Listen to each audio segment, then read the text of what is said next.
Minha irmã de ouro tem tudo: casa, contas, joias, porque mamãe dizia que ela era um milagre que esperaram por 11 anos. Então esse milagre vendeu a casa, despejou nossos pais, se mudou para Nova York e voltou falida. Ela ficou na minha cozinha e disse: se você sumisse agora, não faríamos falta. Porque eu mereço sua casa agora. Eu apenas sussurrei: perfeito. Deixe-me sumir com o meu dinheiro. Naquela noite, os cartões dela pararam de funcionar, o carro sumiu, e uma carta chegou. Minha casa nunca foi minha, sussurrei para mim mesma, parada na cozinha que costumava cheirar a cardamomo e café torrado. A mesma cozinha onde mamãe me ensinou a mexer o ensopado sem queimar as cebolas. A mesma onde minha irmã estava agora, descalça, arrogante e com os olhos vazios. Ela se encostou no balcão como se fosse dona do lugar. Tecnicamente, era. Você tem sorte, ela disse, tomando meu leite de amêndoas. Mamãe disse que eu era o milagre pelo qual eles esperaram 11 anos. Então, sim, eu mereço mais. Aquela palavra de novo, milagre. Como se eu fosse um erro que chegou cedo demais, e ela, o bilhete premiado. Minha irmã mais nova, Lena, nasceu 11 anos depois de mim, depois que mamãe quase perdeu a esperança de ter mais filhos. A criança milagrosa. A adorada. Ela ficou com a casa, com as economias da família, com as joias da mamãe, com as ações. Eu recebi um bilhete educado de agradecimento quando redistribuíram os bens, enquanto eu trabalhava 60 horas por semana para manter meu apartamento. Nunca reclamei. Nem quando me pediram para ser fiadora do primeiro cartão de crédito da Lena. Nem quando mamãe ligou e disse: sua irmã merece. Ela ainda está se descobrindo. Eu continuei pagando. Mandando dinheiro quando o aluguel dela atrasava. Quando o namorado dela sumiu com as economias. Quando ela precisou de uma reviravolta. E então, 1 ano atrás, ela vendeu a casa. Nossa casa de infância, aquela com o pé de limão que papai plantou para mim quando fiz 10 anos. Ela vendeu sem avisar ninguém, empurrou nossos pais para um apartamento apertado, voou para Nova York com sonhos de designer e uma mala cheia de ambição. Durou 6 meses. Agora ela está de volta, quebrada, furiosa, arrogante. E hoje à noite, ela passou dos limites. Parada na minha cozinha, na minha casa, me olhou com desdém e disse: se você desaparecesse agora, não sentiríamos sua falta, porque eu mereço seu lar agora. Eu não vacilei. Não gritei. Só sussurrei: perfeito. Deixe-me desaparecer com meu dinheiro. Aquela noite, fiz 3 ligações. De manhã, o carro de Lena havia sumido. Os cartões de crédito compartilhados foram recusados. Uma carta chegou, sem nome, fria, definitiva. Lena nasceu quando eu tinha 11 anos. Chamaram ela de milagre. Mas no dia em que ela chegou, minha vida deixou de ser minha. Antes da Lena, eu era o filho que importava. Ganhava abraços por boas notas. Meus desenhos iam direto para a geladeira. Papai dizia que eu tinha cérebro de engenheiro e me deixava ajudar a consertar as coisas pela casa. Eu ia crescer e construir coisas, talvez até assumir os negócios do meu avô um dia. Mas então minha mãe engravidou, inesperadamente, milagrosamente e, de repente, eu virei só o primeiro rascunho. Ela saiu chorando e nunca mais parou. Desde o primeiro dia, Lena foi tudo. Ganhou o quarto grande do bebê e uma plaquinha personalizada na porta. Eu fui mandado pro sótão. Ela jogava comida, mamãe dava risada. Foi reprovada em matemática, mamãe culpou a professora. Mentia, manipulava, quebrava coisas, ela é só sensível, diziam. Quando eu disse que não era justo, ouvi: você é mais velho. Seja paciente. Seja grato. Aprendi a ficar calado. Virei o responsável. O invisível. Enquanto Lena passava de crise em crise, eu mantinha nosso mundo de pé. Primeiro emprego aos 14. Primeiro salário aos 15. Mamãe pegou emprestado para pagar o balé da Lena. Cada conquista minha era só cenário de fundo para os holofotes dela. Faculdade? Paguei minha parte. 2 empregos, sem férias, sem uma ligação de casa. Lena não terminou nem a faculdade comunitária e mamãe fez uma festa de autodescoberta para ela. Eu me formei com honras. Ninguém apareceu. Depois o vovô morreu. A casa, aquela onde nós dois crescemos, deveria ser minha. Eu consertei os canos, pintei as paredes, passei o verão lixando a varanda com ele enquanto Lena tirava selfies ao lado do limoeiro que eu plantei. Mas quando o testamento foi lido, a casa estava no nome da mamãe. E semanas depois, era da Lena. Ela precisa de uma base, mamãe disse. Ela é frágil. Frágil. Com 26 anos. Enquanto eu, com 37, pagava minha hipoteca, mandava dinheiro para casa toda vez que meu pai passava mal ou a geladeira quebrava. Mas Lena precisava de um recomeço. Então vendeu tudo pelas costas, sacou mais de $900.000, jogou nossos pais num apartamento minúsculo num bairro difícil e sumiu para Nova York. Lá, virou artista, postava selfies com filtro em cafés, reclamava de vampiros de energia e gastava como se a cidade fosse pagar o aluguel e o creme anti-rugas de $4.200 por mês. Enquanto isso, eu transferia o dinheiro para os nossos pais porque Lena esqueceu. E eu fiquei quieto.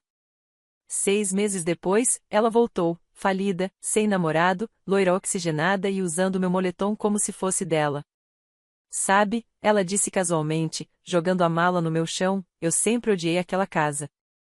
Você deixava tudo tão tenso. Sem plantas, sem alma. Aí olhou em volta. Mas este lugar, o seu lugar, ele respira. Fiquei paralisado. Ela entrou na minha cozinha como se fosse dela. Abriu minha geladeira, pegou meu último leite de amêndoas. Você sempre teve dificuldade para compartilhar, disse, tomando um gole. Mas tudo bem. Agora eu tô em casa. Lar. E começou a andar pelo cômodo como um abutre que sente cheiro de sangue. Mamãe diz que você sempre teve essa coisa de acumular. Não só dinheiro. Energia. Você suga tudo e não devolve. É por isso que ninguém se aproxima. É por isso que te esquecem. Então me olhou direto nos olhos. Eu mereço mais esta casa. Eu sou o milagre. Você é só preenchimento. Foi como ser atropelado por um caminhão a 200 por hora.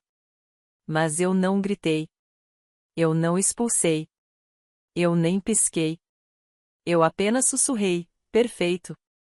E naquela noite, eu fiz. Fiz 3 ligações discretas. Ao amanhecer, o carro dela havia desaparecido.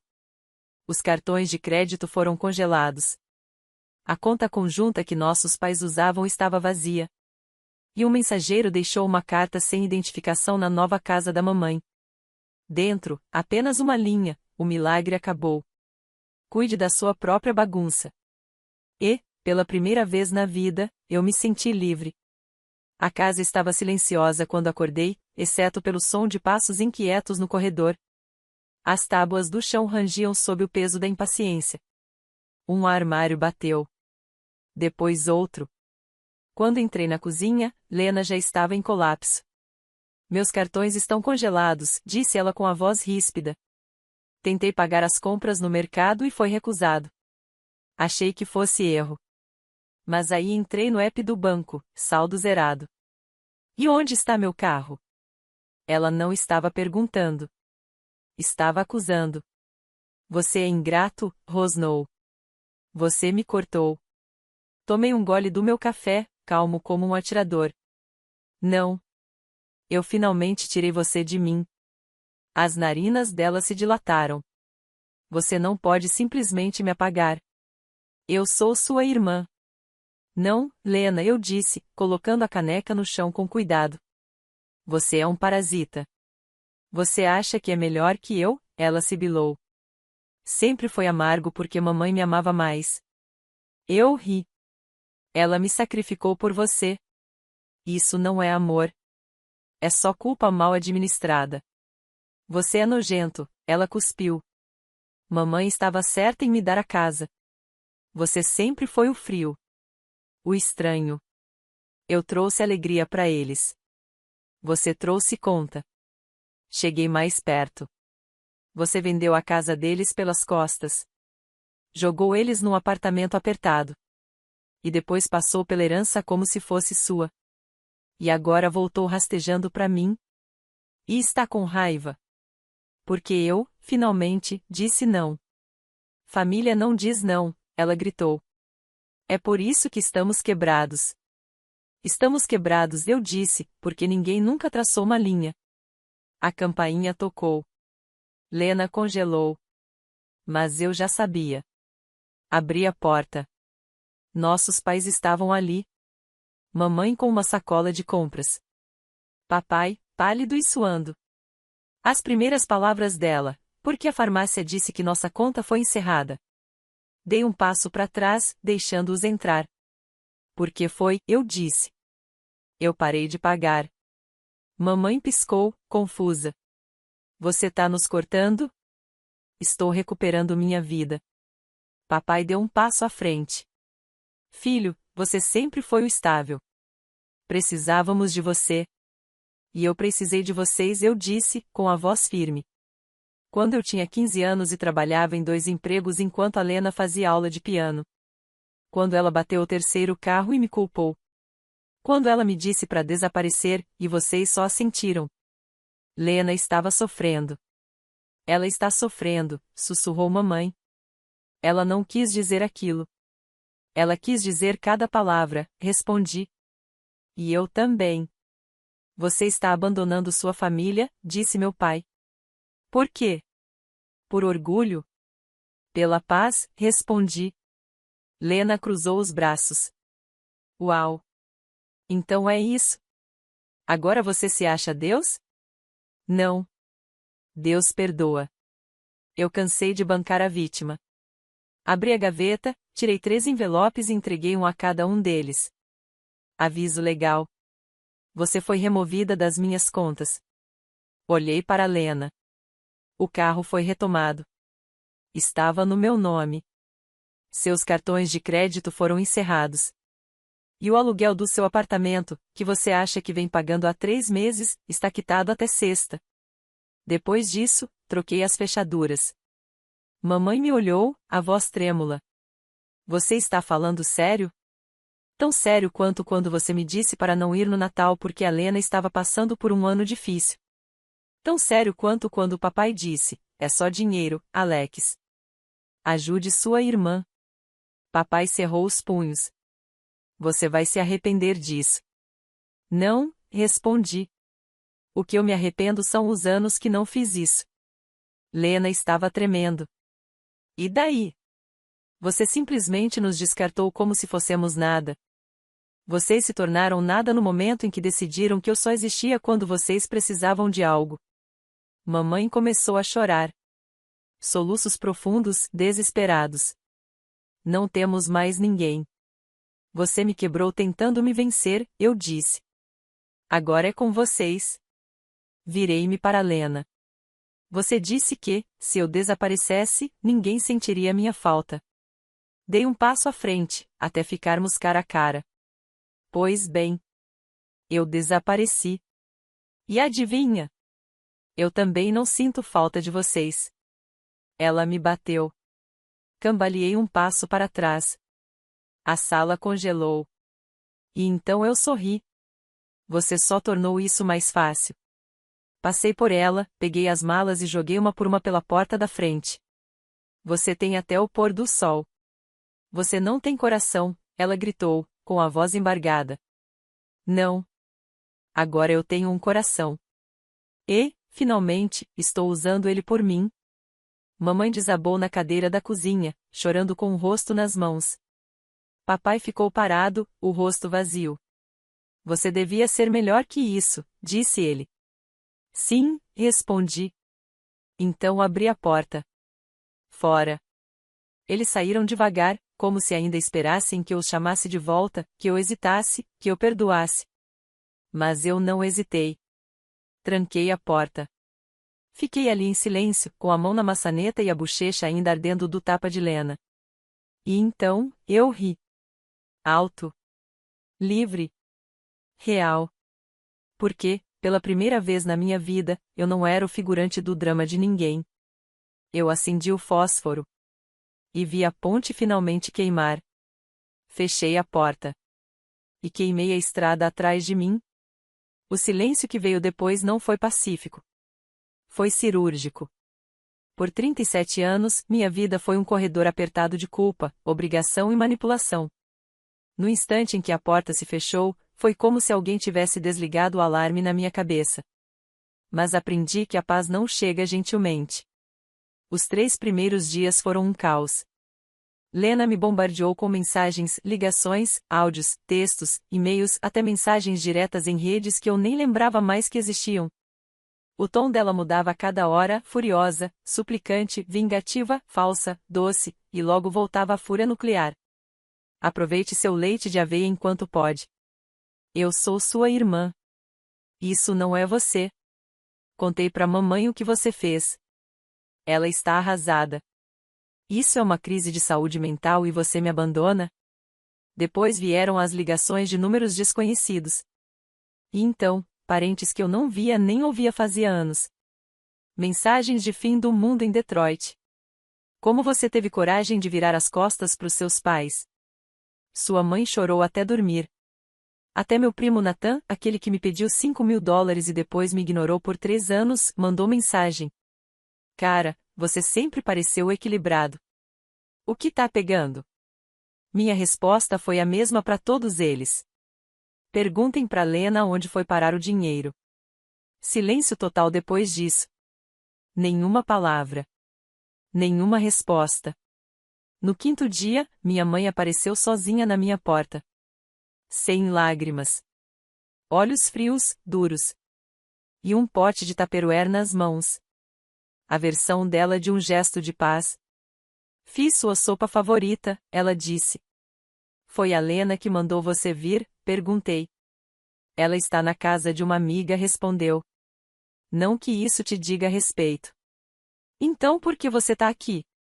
Sinto falta do meu filho. Aquele que cuidava da gente. Você quer dizer aquele que vocês usaram? Não faz isso. Você tá machucando a família. Não, respondi. Eu só parei de sangrar. Ela se sentou sem ser convidada. Como sempre. Você sempre foi tão dramático, Alex. Esse seu complexo de mártir. Eu perdi a calma. Ah, não. Você não vai reescrever a história, gritei, mais alto do que queria. Eu te dei tudo. Paguei seu aluguel. Cobri as contas médicas do pai. Comprei comida, roupa, terapia, retiros, e até os resgates da Lena. Vi você dar aplausos e amor para ela e me chamar de o estável só para poder me ignorar. Os lábios dela se apertaram. Eu ganhei meu silêncio e eu disse. Você não vai me culpar por isso agora. Ela tentou. Tentou me fazer sentir culpa. Disse que a saúde do papai não aguentaria. Disse que a saúde mental da Lena estava piorando. Mas eu não vacilei. Deixei ela falar. Depois me levantei, fui até a porta e a abri. Você tem 5 minutos para sair. Depois disso, eu chamo a segurança. Ela parecia atordoada. Você está escolhendo dinheiro em vez de sangue? Estou escolhendo a sanidade. Ela foi embora. Nem toquei na sopa. Segunda semana. Tudo estava quieto. Silencioso demais, como o tipo de silêncio que parece errado. Eu esperava que eles voltassem com tudo, algum ataque final, público, um escândalo em grupo, talvez até advogados. Mas, nada. E isso me assustou ainda mais. Descobri o motivo no 15º dia, quando recebi um e-mail do ex da Lena. Assunto: talvez você queira ver isso. Havia capturas de tela, e-mails, mensagens de voz. Ela tentou abrir um cartão de crédito no meu nome 1 mês antes de voltar de Nova York. Ela já estava se preparando para o caso de eu não ceder rápido. Ela tinha todos os meus documentos antigos. Sabia minhas senhas. Costumava cuidar da minha correspondência quando eu viajava. Eu confiei nela. Deixei muitas portas abertas. Naquele dia, liguei para o meu advogado. Disparamos alertas de fraude. Instalei câmeras. Troquei todas as senhas. Encerrei qualquer laço restante com aquela família até a conta secreta de emergência que eu havia criado para ajudar, anos atrás. perdida. Sem mais paraquedas. Na terceira semana, algo dentro de mim finalmente fez sentido. Parei de me desculpar mentalmente. Parei de fantasiar com aquela reunião perfeita onde eles finalmente me entenderiam. Porque eu entendi. Eu entendi que eles nunca me amaram de verdade. Eles amavam o que eu fazia por eles. E agora que eu não tinha mais nada para dar, eles também não tinham mais nada a dizer. Na quarta semana, algo estranho aconteceu. Eu comecei a viver. Viver de verdade. Acordei e não corri pro celular procurando por desastres financeiros. Tomei meu café no pátio, sem planejar quem ia me pedir dinheiro esse mês. Fui a uma livraria, a primeira vez em anos. Comprei um romance que eu realmente queria ler. Dei risada no almoço com colegas de trabalho. Me matriculei numa academia. Apaguei o número da Lena. Depois o da mamãe. Depois o do papai. E, a cada um, meu peito ficava mais leve. Na sexta semana, recebi uma carta. Sem remetente. Só uma única frase escrita à mão. Você sempre será o vilão da nossa história. Emoldurei e pendurei no corredor. Não como lembrança de dor, mas como símbolo de liberdade. Porque eu prefiro ser o vilão da história deles do que o capacho da minha. Nunca mais falei com eles. Nem nos meses seguintes. Nem depois da tentativa de fraude. Nem depois das cartas cheias de culpa. Nem depois das falsas emergências de saúde ou das chamadas acidentais às 2 da manhã. Acabou. O homem que eles usaram, aquele que sempre dizia sim, ele não mora mais aqui. As primeiras semanas foram como uma desintoxicação. Eu não tinha percebido quanto minha mente estava viciada em checá-los, em me preocupar, em planejar, em pagar por tudo. Alguns dias eu acordava em pânico, achando que tinha esquecido de pagar a receita do meu pai, a terapia da Lena ou a conta de luz de um apartamento que nem era meu. Aí eu lembrava. Nada disso é mais problema meu. E essa clareza era como oxigênio entrando em pulmões que não respiravam de verdade desde os meus 11 anos. Parei de pedir desculpas por dizer a não. Parei de me encolher sempre que o telefone tocava. Parei de ouvir as vozes deles dentro da minha cabeça toda vez que tomava uma decisão. Comecei a comer melhor. A dormir mais. A tirar fins de semana de verdade, sem planilhas, sem orçamento de crise, sem antecipar tragédias que nem eram minhas. Comecei a aprender a ficar quieto por dentro. Mas o silêncio não durou. Porque um dia, tudo voltou. Só que, dessa vez, eu estava pronto. Era uma quinta-feira. O sol brilhava. Um raro dia de folga. Eu estava no meio de um livro bom demais para largar, quando recebi uma mensagem do vizinho.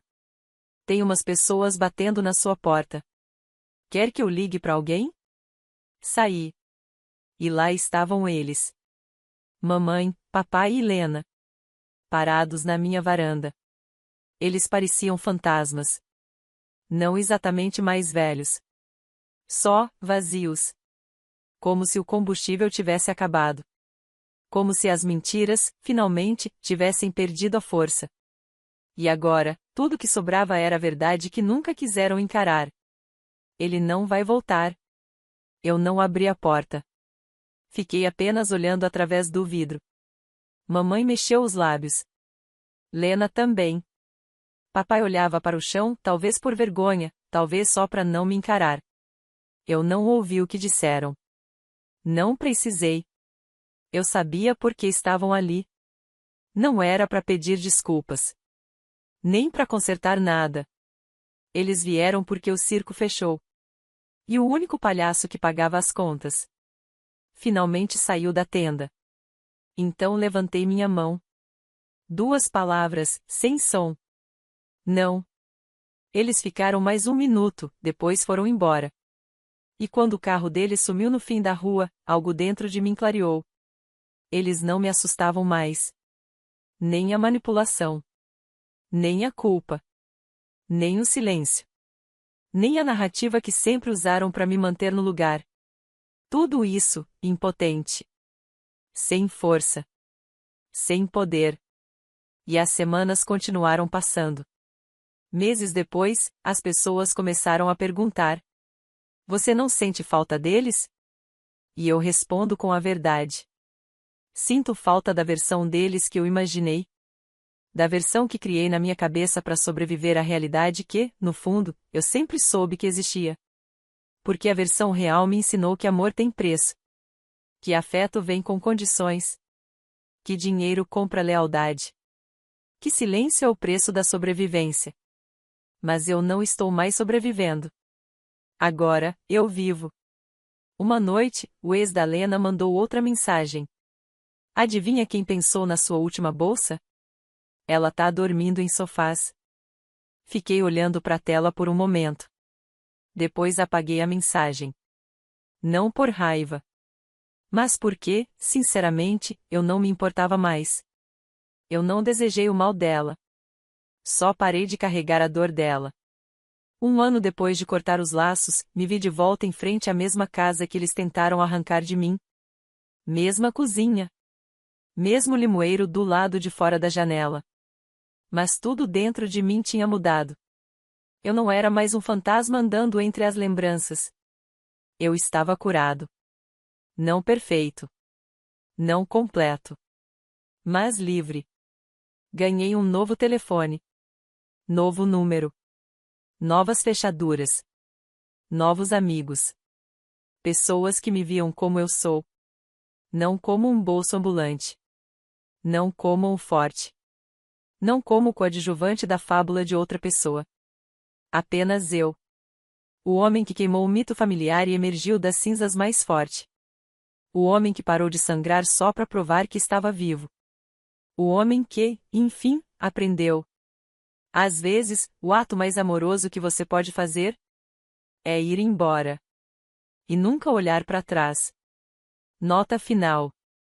Se você está lendo isso, e é aquela pessoa que sempre diz sim, mesmo quando isso te parte em pedaços. Se você foi ensinado a medir seu valor pelo que oferece aos outros, então, que isso aqui sirva como sua permissão. Você não deve sua destruição a ninguém. Nem mesmo à sua família. Principalmente à família. Às vezes, partir não é traição. Às vezes, é a única forma de voltar para casa. Para dentro de si. E quando alguém disser: Você mudou. Você sorri e responde: Eu precisava.